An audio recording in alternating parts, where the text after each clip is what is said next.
নমস্কার, বাংলার বইঘর ইউটিউব চ্যানেলে আপনাদের সবাইকে স্বাগত। আমি উত্তীয় সেন। আজ আমি মরণের পারে বইটির থেকে কিছু অংশ আপনাদের পাঠ করে শোনাবো। এই দেখুন, আমার হাতে বইটি রয়েছে, মরণের পারে, স্বামী অভেদানন্দের লেখা। তো এটিতে একটা জায়গায় স্বামীজিকে মানে স্বামী অভেদানন্দকে প্রশ্ন করা হচ্ছে যে এই যে আমাদের মৃত্যু হয় যখন, তো মৃত্যু হবার সময় মানুষের কি অবস্থা হয় বা আত্মার কি অবস্থা হয়, সেই সম্পর্কে স্বামীজি কি বলছেন বা অভেদানন্দ কি বলছেন সেটি আমি আপনাদের একটু পাঠ করে শোনাচ্ছি, আপনারা একটু শুনে নিন। এখানে প্রশ্ন যেটা আসছে সেটি হলো, স্বামীজি মৃত্যুর ঠিক আগে ও পরে মানুষের আত্মার অবস্থা কীরকম হয়? তার উত্তরে স্বামী অভেদানন্দ বলছেন, মৃত্যুর ঠিক পূর্বে মানুষের আত্মা সমস্ত ইন্দ্রিয় থেকে প্রাণ শক্তিকে ধীরে ধীরে টেনে নেয়। দীপশিখা নির্বাপিত হবার আগে যেমন ধীরে ধীরে তা নিষ্প্রভ হয়ে আসে, তেমনি মৃত্যুর ঠিক আগে মানুষের ইন্দ্রিয়গুলি ক্রমশ ক্ষীণ হয়ে যায়।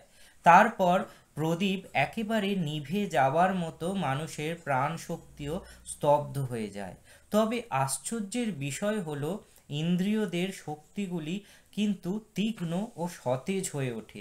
আত্মা ও আত্মা বা প্রাণশক্তি ঠিক দেহ ছেড়ে যাওয়ার আগের মুহূর্তে মানুষ অজ্ঞান হয়ে ঘুমিয়ে পড়ে এবং ঠিক সেই অবস্থাতেই প্রাণশক্তি দেহ ছেড়ে চলে যায় কুয়াশার মতো আকার নিয়ে। তো স্বামী অভেদানন্দজি এখানে এই ব্যাখ্যাটা দিচ্ছেন মরণের পারে বইটিতে। এই উত্তরটা এইভাবেই দিচ্ছেন যে মৃত্যুর ঠিক আগে আত্মা কিন্তু আস্তে আস্তে তার সেই ব্যক্তির দেহ থেকে সমস্ত প্রাণশক্তিকে তার নিজের কেন্দ্রে নিয়ে আসে এবং তারপরে মানুষ আস্তে আস্তে একটি অবচেতন অবস্থায় চলে যায়, অজ্ঞান অবস্থায় চলে যায় এবং ঠিক সেই সময় থেকে আস্তে আস্তে এই অজ্ঞান অবস্থাতেই মানুষের দেহ থেকে কুয়াশার মতো আকার নিয়ে সেই মানুষটি আত্মা দেহ থেকে বেরিয়ে যায়। তো স্বামীজি এই বলছেন, এই প্রশ্নটির উত্তরে স্বামী অভেদানন্দজি এটি বলছেন। তারপরে আরেকটি প্রশ্ন, আমি দুটি প্রশ্নের আজকে প্রশ্ন এবং উত্তর পাঠ করে শোনাবো মরণের পারে বইটি থেকে। তাহলে তারপরে আবার প্রশ্ন আসছে, তাহলে মরণের পারে বা মরণের পরে অবস্থা নিশ্চয়ই ভয়ঙ্কর হয়?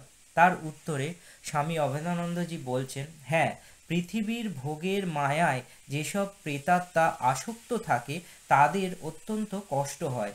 তাদের এমন অবস্থা হয় যে তারা যে মরে গেছে, শরীরে নেই, এ কথা জানতে পারে না। সেই অবস্থায় প্রেতাত্মা তার জীবনের সকল সংস্কারই বহন করে নিয়ে যায়। পরে ঘুম ভেঙে গেলে সূক্ষ্ম স্তররূপ প্রেতলোকে প্রবেশ করে।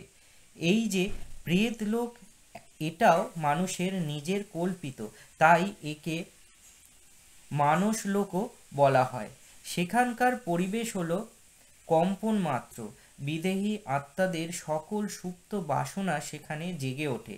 প্রেতলোককে অনেকে অনেকে ঘুমোয়, তবে কালের পরিমাণ সকলের সমান নয়। তাহলে বুঝতে পারছেন যে বিষয়টি কি হচ্ছে। এই যে প্রেত লোক, যে সমস্ত লোকগুলোর কথা আছে সেইগুলিও কিন্তু মানুষেরই তো সৃষ্ট। সেই জন্য এগুলোকে, এই লোকটিকে, প্রেত লোকটাকে কিন্তু মানব লোকও বলা হয়, মানুষ লোকও বলা হয়। তো এই লোকেই তখন সেই আত্মা অবস্থান করে এবং কতদিন ঘুমিয়ে থাকবে বা কতদিন তার চেতনা ওই অবস্থায় ঘুরপাক খাবে সেগুলি ডিপেন্ড করে তার ওপর, তার সেই আত্মাটির ওপর, তার চিন্তাধারার কীভাবে পরিবর্তন হচ্ছে তার উপরে। তো স্বামী অভেদানন্দজি এই দুটি প্রশ্নের এই উত্তর দিচ্ছেন মরণের পারে বইটির থেকে। আমি কিছু অংশ আপনাদের পাঠ করে শোনালাম। যদি ভিডিওটি ভালো লাগে অবশ্যই লাইক, শেয়ার আর সাবস্ক্রাইব করবেন। এরকম আরও নতুন নতুন দিকের বিষয় নিয়ে, নতুন নতুন ভিডিও নিয়ে আমি অবশ্যই চলে আসবো বাংলার বইঘর ইউটিউব চ্যানেলে। এখন বাংলার বইঘর ইউটিউব চ্যানেলের সাবস্ক্রাইবার সংখ্যা বা আমাদের পরিবারের সদস্য সংখ্যা 3500 পেরিয়ে গেছে। অনেক মানুষের পরিবার একত্রে মিলে আমরা একটি জায়গায় পৌঁছেছি, আস্তে আস্তে কাজ করছি, ভবিষ্যতে আরও অনেক রকমের কাজ নিয়ে আসবার চেষ্টা করব আপনাদের সামনে। ততক্ষণের জন্য সবাই ভালো থাকবেন। অনেক ধন্যবাদ আমাকে সময় দিয়ে দেখা ও শোনার জন্য। মরণের পারে এই বইটির থেকে আমি আজকে পাঠ করে শোনালাম কিছু অংশ আপনাদের। ভালো লাগলে শেয়ার করে দেবেন। অনেক ধন্যবাদ।